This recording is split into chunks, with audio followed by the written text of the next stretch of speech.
Došli u restoran Pogođena patka. Danas ćemo spremati jedan od naših specijaliteta, to su pačje grudi u sosu od maline. Pačje grudi dinstat ćemo u jednom sosu od korenastog povrća. Znači stavit ćemo malo šargarepe, malo celera, crnog luka,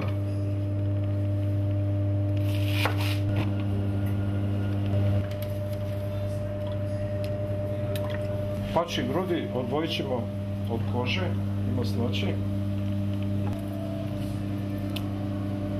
znači obje polovine.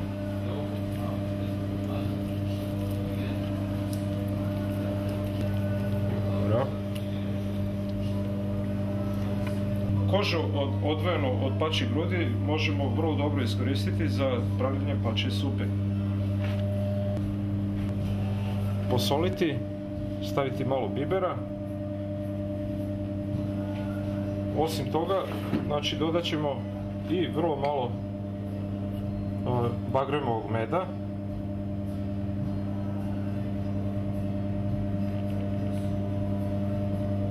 Koji će im dati posebnu boju i specifičan ukus. Tako. Znači,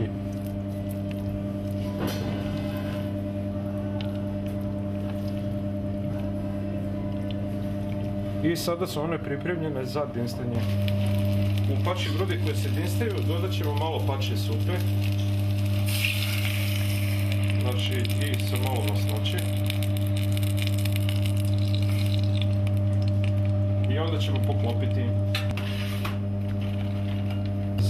Za sos od malina koristimo maline u svežem ili smrznutom stanju, znači u zimskom periodu. Stavit ćemo ih u jednu šerpicu i dolit ćemo crnog vina, soli i mrvicu bibera.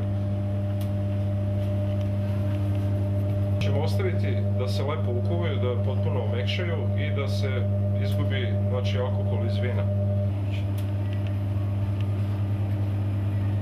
Kad gotova, izvadit ćemo iz sosa i servirati zajedno sa prilogom.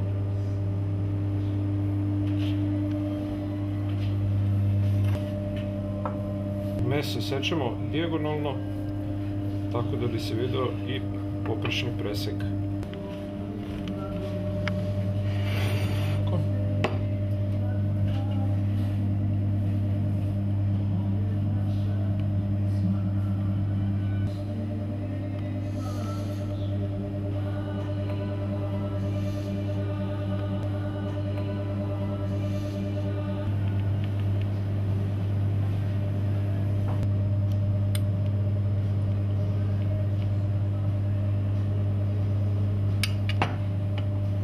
Uz pačetinu serviramo sos od malina, a ujedno malo sosa stavimo i na tanjir.